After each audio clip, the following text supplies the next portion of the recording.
Good morning, everybody. It's so nice to be here again at Bodie Oak. A beautiful fall day. No tarantulas on the road, though, so you didn't have to avoid anything. I'll be speaking this Sunday and next, as I think many of you know. And I'm sort of continuing the theme of covering some of Dogen Zenji's writings. He's, as you heard in the dedication, he's our Japanese ancestor. He's on the wall of the Zendo, in fact. So we should be acquainted with his writings. And the second thing is, the theme for today is what holds you back in practice, specifically thoughts about Zen or your ideas or evaluation of your progress, or, well, that meditation was not so good, or that sort of thing. And it's easy to get intimidated when you read Zen literature. And you think, oh, I'm no Buddha, I'm no Zen master, right? Well, it's interesting because Dogen addresses this. The first text I'm going to read from and give my interpretation is Dogen's Yuibutsu Yobutsu. And if it sounds repetitive, it's because it translates only a Buddha and a Buddha. He's emphasizing only a Buddha. This was written somewhere between 1231 and 1239 Common Era. So he starts off in the first section, he writes, Buddha Dharma cannot be known by a person. For this reason, since olden times, no ordinary person has realized Buddha Dharma. No practitioner of lesser vehicles, that's the Theravadan, has mastered Buddha Dharma because it is realized by Buddhas alone. So it is said only a Buddha and a Buddha can thoroughly master it. So ordinary person, ordinary mind, of course, is the deluded dualistic mind. And of course, in his other writings, he recommended taking the backward step from that. An ordinary person, for example, doesn't think they're a Buddha. They think, oh, that's in Zen stories. That's a Zen master. That's not me. But he goes on in this to talk about your thoughts about Zen. He says, when you realize Buddha Dharma, you don't think, this realization is exactly as I expected. Even if you think so, realization invariably differs from your expectations. Realization is not like your conception of it. Accordingly, realization cannot take place as you might have previously conceived. When you realize Buddha Dharma, you don't consider how realization came about. You should reflect on this. What you think, one way or another, before realization is not a help to realization. But Dogen is not advocating nihilism of thoughts. So he continues, although realization is not like any of the thoughts preceding it, it's not because such thoughts were actually bad or couldn't be realization. Past thoughts in themselves are already realization. But since you were seeking somewhere else for enlightenment, you thought and said, oh, thoughts can't be realization, because you have this dualistic view. You've got these ideas stuck in your head. Now, Dogen continues, he said, however, it's worth noticing that what you think one way or another is not a help for realization. Then you're cautious not to be small-minded. If realization came forth from the power of your prior thoughts, it wouldn't be trustworthy. Realization does not depend on thoughts, but comes forth far beyond them. I would also say before thought or in between thoughts. And then he finishes by saying realization is helped only by the power of realization itself. Know that there is no delusion and no realization. Those are just ideas, concepts we throw around. Of course, Dogen is talking about taking the backward step from our thoughts, our preconceptions, our assumptions. In the case of this Dharma talk, the backward step is a backward step away from thoughts, your perceptions, your perspectives. It's taking the backward step away from being right or thinking you know what's best. But the backward step's not exterminating all thoughts, all thinking, nor judging them. So he amplifies this in section 2. He says, when you have unsurpassed wisdom, you're called Buddha. When a Buddha has unsurpassed wisdom, it's called unsurpassed wisdom. Not to know what it's like on this path is foolish. And then he launches into an interesting, I won't call it a hint. I guess I just did. But he says what it is like, he loves metaphors. What it is like is to be unstained. Unstained. To be unstained does not mean you forcefully try to exclude intention or discrimination, which is nihilism. Or that you establish a state of non-intention, what we call Zen zombie. Being unstained cannot be intended or discriminated at all. It's nothing to figure out, in other words. Now, he further defines unstained, or gives examples. He says, being unstained is like meeting a person and not considering what that person looks like. Complete non-attachment to your perception. Also, it is not like wishing for more color or brightness when looking at flowers or the moon. So that's the avoiding of picking and choosing. Other places he writes, it's like the flowers of our desire that wither and the weeds of our aversion that spring up. He says, no picking and choosing. And then he launches into some more nice imagery. He says, spring has a tone of spring, and autumn, yay for autumn, has the scene of autumn. There's no escaping it. So when you want spring or often to be different from what it is, aversion, notice that it can only be as it is. Or when you want to keep spring and autumn as it is, attachment in other words, reflect that it has no unchanging nature. It's completely impermanent. It's ungraspable, actually. So, yet in our everyday experience, and I notice this, we continually act with intention. We're continually led around by the nose with our own discrimination, our thoughts, our attachments, right? And our aversions. We constantly judge, we evaluate based on our perspective, based on our biases. We continue to make judgments about what's better or worse. We get triggered, of course, and get reactive. We get lost in kind of a synthetic world that we think is correct. I notice this, I don't know about you, but this small mind has that arising all the time. Our tendency also to think about the correct practice or correct ideas about Zen is similar. Like our opinions, sometimes our ideas about Zen or what practice is or what I should be doing on the cushion leads us astray. It's easy to read Zen literature, famous Zen stories, of course, and pick up helpful, unhelpful ideas, or be chasing after hints about how to get it, right? Oh, maybe I get a hint out of this story. So if I was thinking about what's a Zen story or Zen concept that's kind of wheedled its way into Zen, Western Zen especially. And I thought of Zen Flesh, Zen Bones by Paul Reps. It's a classic Zen chestnut.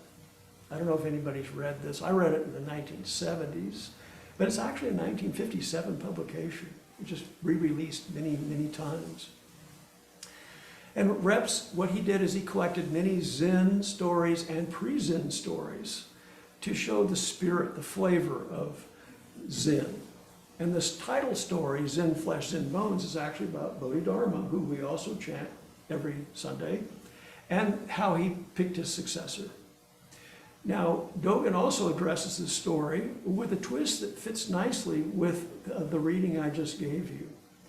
And it comes from another fascicle or installment of Shobogenzo, his great life work writing called Kato, which means twining vines. And the vines refer to Zen lineages.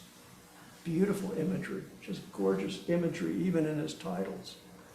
So he starts the story in section 3. He says, The 28th ancestor, that's Bodhidharma, said to his students, "The time has come, can you express your understanding?"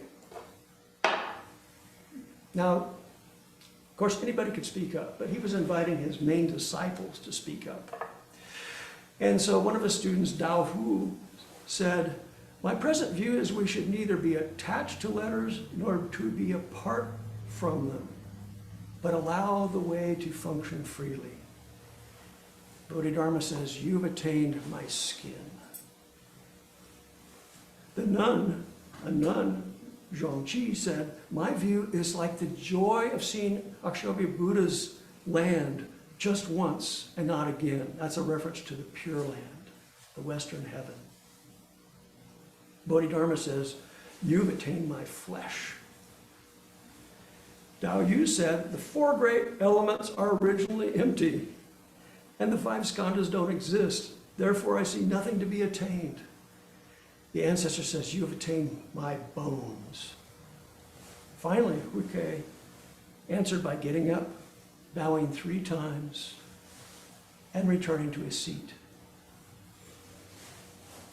Bodhidharma says, "You've attained my marrow." And then, after that, conferred the successorship to Huike. Now, how many people have heard that story or read it? No? Familiar? Slightly familiar? So, that's interesting. Isn't it kind of implying sort of a shallower or deeper understanding? I mean, many people would sort of take it that way. Oh, wow, he had the marrow, so he's the successor of Bodhidharma. Well, Reps, in his book, Reps only comment, and this story was only given in the introduction to the book, basically to introduce the title. I'll read it. 2 sentences. "Old Zen was so fresh, it became treasured and remembered." This is Reps' attachment, right? And then the second sentence is, "Here are the fragments of its skin, flesh, and bone, but not its marrow, never found in words." Period. That's all he says. Now he's sort of insinuating that the Zen marrow is true Zen, isn't he? He's pretty much saying that. And that it's only expressed without words, right? So the silent bow, that's the key. And for people chasing hints, they go, "Oh, okay, I shouldn't say anything then, because that's the marrow," right? So nonverbal is not only the best thing, the better answer, it's the only true Zen. And one thought about Zen realization then you might pick up is, oh, well, then words are superficial. If you speak, you're shallow. But Dogen actually refutes that viewpoint immediately in the same section. He says, "You should investigate these words of Bodhidharma. You've attained my skin, flesh, bones, marrow." These are the ancestors' words. All 4 students had attainment and understanding. Each one's attainment and understanding is skin, flesh, bones, marrow. Leaping out of body, mind. Skin, flesh, bones, marrow. Dropping away body and mind. You should not see or hear the ancestor with a limited understanding of these statements. Otherwise, what was spoken and heard will not be fully grasped. He says, but however, those who have not yet received correct transmission think that the words skin, flesh, bones, marrow are not equal in shallowness or depth, which is understandable, right? You can see skin, but you can't see the rest. They think that skin and flesh are not as close to Zen as bones and marrow. They think that the second ancestor was acknowledging as attaining the marrow because his view was better than those of the others. People who speak in this way have not yet studied with Buddhist ancestors and do not have transmission of the ancestor way. Well, that's pretty emphatic, isn't it? Dogen is just laying it down. Says, if you think it's like better or worse, you've lost it. Now he further clarifies in the next section. He says, you should know the ancestors' words, skin, flesh, bones, marrow, do not mean one understanding is closer to the other. even if there are superior or inferior views, in the ancestor ways, there's only attaining the self, the true self, not us little selves, our true self. It means that neither the phrase, "you've attained my marrow" or "you've attained my bones," is any better guide of showing whether it's the twirling of the flower or anything else, attainment. From the beginning, Bodhidharma's confirmation of each was equal. Although the ancestors' confirmation was equal, the four views were not necessarily equal. Aha, you're thinking, aha, so Dogen does admit they weren't equal. I knew it. Nope. It doesn't mean superior or inferior. Each presented different aspects or views of realization, different embodiments, through different body-mind apparatuses of different individuals. A mundane example. I'll hold up my left hand not to block the Buddha's face. Everybody look at my hand. Everybody see it? Does everybody have a slightly different view of it? Yes. Is one view better than the other? No. In fact, they're all incomplete. Right? So, Dogen continues, however varied the four views are, the ancestors' words are just the ancestors' words. In fact, words and understanding don't necessarily match. And then he goes, this next paragraph, I'll summarize, he basically says, look, he had four main disciples. So he used a common phrase, skin, flesh, bones, and marrow, because he had four. He says, if he had 100 disciples that were in the running as successor to him, he would have used 100 different terms. And then he says, you should know that even the ancestor could have said, you've attained my skin. And with that statement, had transmitted the Dharma to his successor. And he says it does not go by the superiority or inferiority of attaining the flesh or attaining the marrow. Even Dao Fu, Dao Yu, or Zhang Shi the nun, he could have said, you've attained my marrow. And he could have transmitted the Dharma to them just as easily. The ancestor's body and mind is the ancestor. Skin, flesh, bones, marrow, in other words, everything.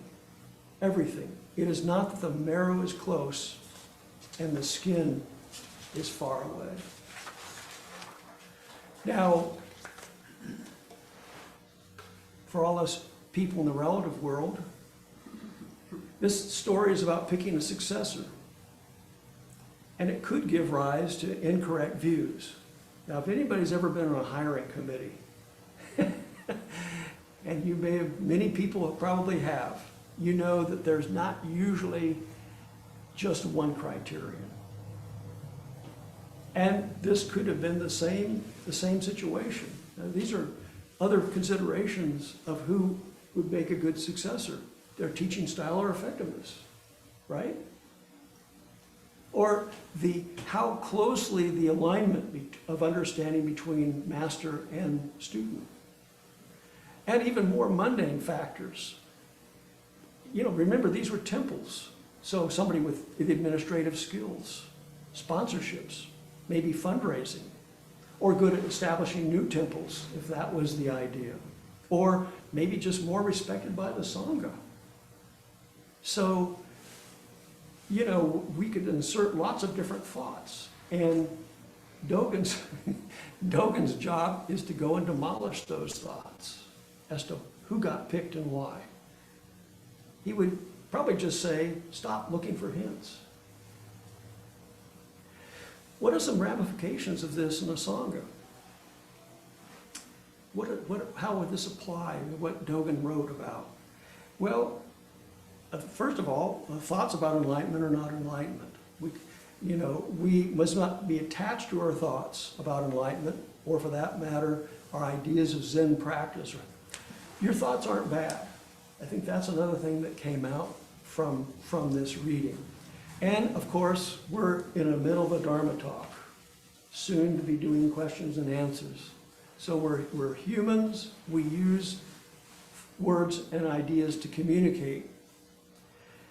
And I think also the student shouldn't fall into a trap of thinking that one view is superior and another one is inferior. In other words, there's no one correct or superior expression of Zen. They're manifold, myriad forms of expressing. What doesn't Dogen advocate? Correcting other people's views. I didn't hear, and I read both of them. He doesn't advocate correcting views, criticizing, judging others, saying, oh, that's a shallow understanding. Which is, I got a funny story I'll tell maybe after. Not being thought police.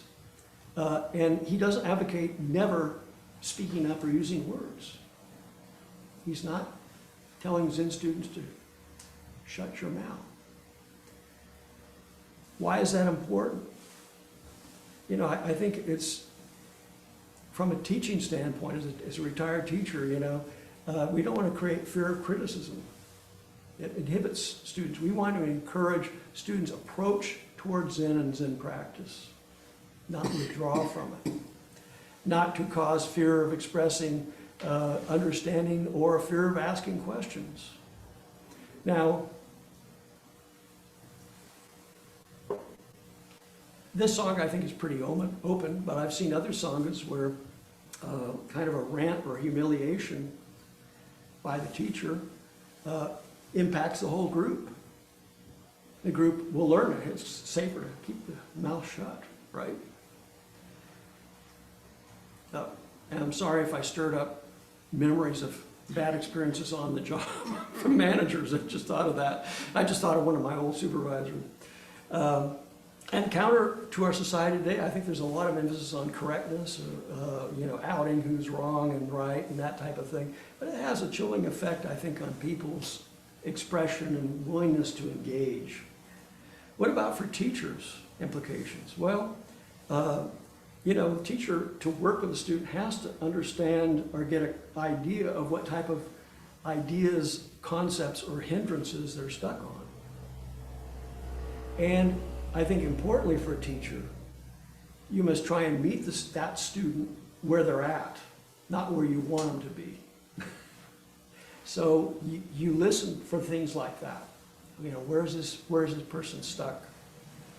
Because as a teacher, then you could maybe say something, do something that would help that person get over that hump, if it will.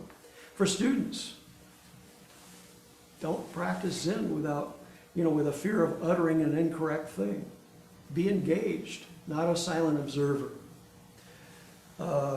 Or a passive practitioner. What in Zen sometimes they say, you're stuck in a ghost cave. You know, you're stuck in there. Come out wherever you are. And now sitting silently could be that you are sitting as the Buddha in noble silence, or it could just be a fear of speaking up. And that's, I want you to see the difference there. So I encourage people to express your realization, no matter what aspects you've experienced or encountered. Ask questions when you're baffled. It's how you show up for the teacher. It's like in writing, you know, it's a lot easier to edit if you've got something written down. Similarly, it's a lot easier, you know, if you put something out there, then we can kind of work and clarify, right?